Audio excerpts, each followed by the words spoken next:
इसको फिर से सुन लेते हैं. Yeah. Is it on? Yeah, it's on. But whether they are there, Whenever he says, I'll start. but whether they are there. Meanwhile, we informed all of them, so who have joined. The mic is on.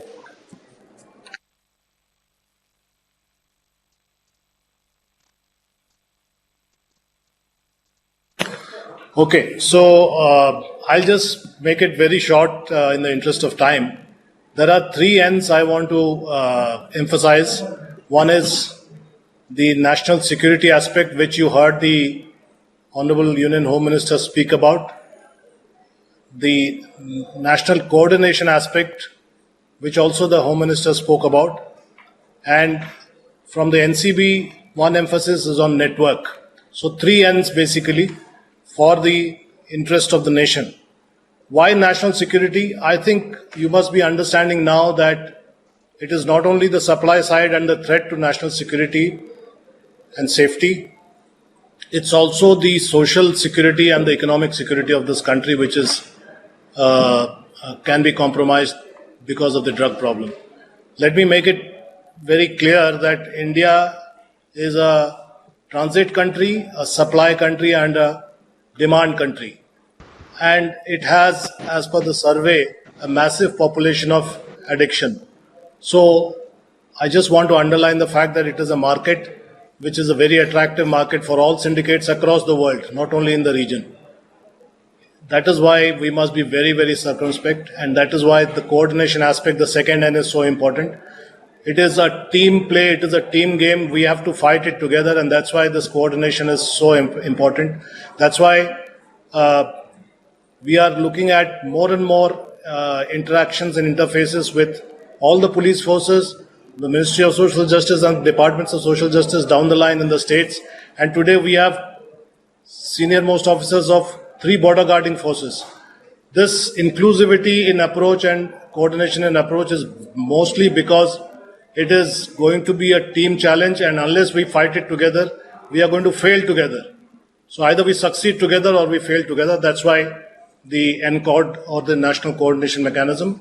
And the third aspect on the supply side, for especially the SPs who have joined the conference, joined this conference, specifically a DO letter was issued to all the DGs of all states by me under the direction of the Union Home Minister, asking that on the supply side it should be very clear that the SP of the district should be the nodal officer, and they should go for networks. They should not confine themselves to just arrest and seizure and forget the case.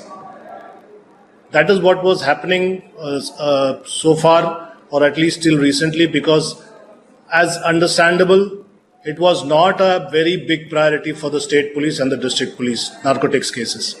But today, because it is just like data is the new oil, drug is the old and the new oil for all crimes and all terrorism and all insurgency. So that is why the networks must be busted, and that is why it is very important that we should work on all these three ends. I'm very thankful to Secretary MOSJE and Radhika for organizing this conference, which has so many stakeholders together, and this is underlining the coordination and the team play that I am talking about. Thank you and Jai Hind.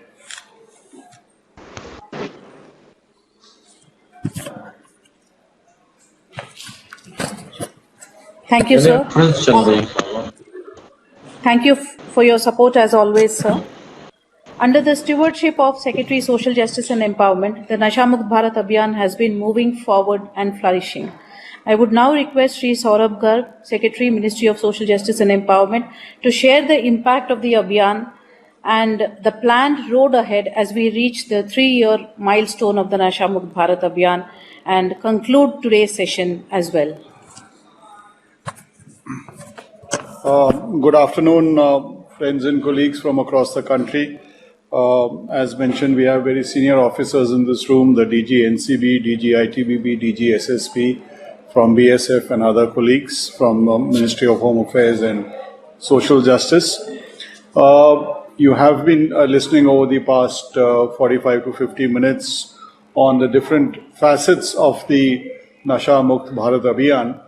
I would just like to mention that the genesis of the program on 15th of August 2020, which was launched by the Honorable Prime Minister, was on the basis of a national survey that was done in 2019, which showed that there is extensive usage of drugs across the country. And that's how it was launched subsequent to that in 2020, with the whole of the government approach, which DG NCB also mentioned. At the ground level, I think all of you working in the districts, the district magistrates, the superintendents of police, the NGOs, the academics, the master volunteers, and the state governments have been together working towards this.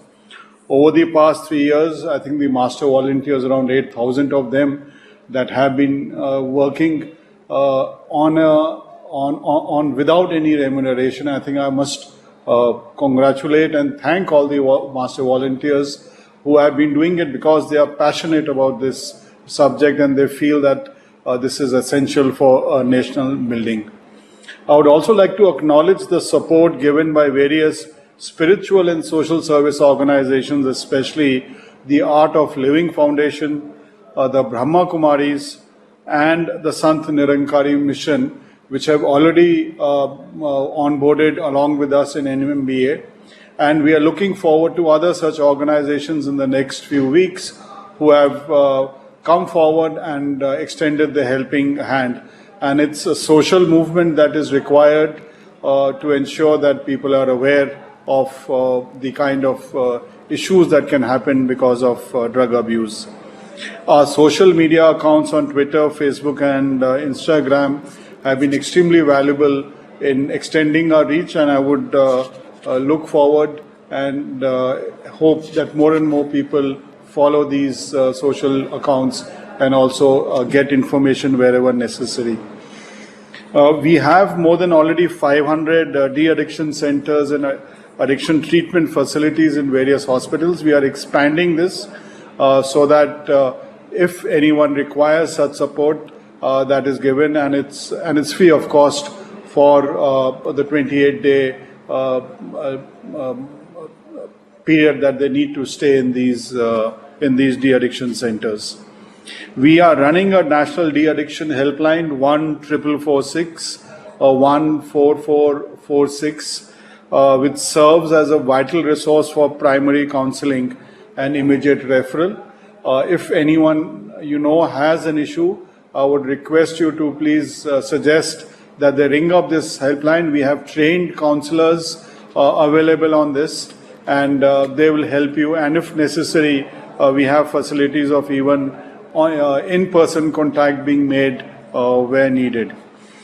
Apart from the support that we are having from the different organizations, I must mention that along with MHA, we are working on effective treatment of prisoners who have been affected by substance use, and a protocol has been developed for this purpose. The Home Secretary at the beginning mentioned about the collaboration with the border guarding forces for conducting awareness and sensitization in the border areas across the country.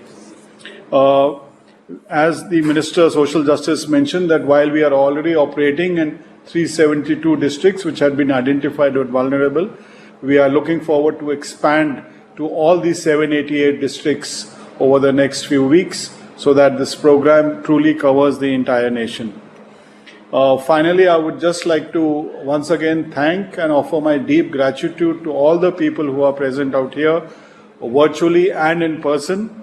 And it is only with the support of everyone that we can truly make it into a social movement, a people's movement, and ensure that India is truly drug-free and nasha-mukt. Thank you. Thank you all for joining in, and look forward to your continued engagement in this. Thank you.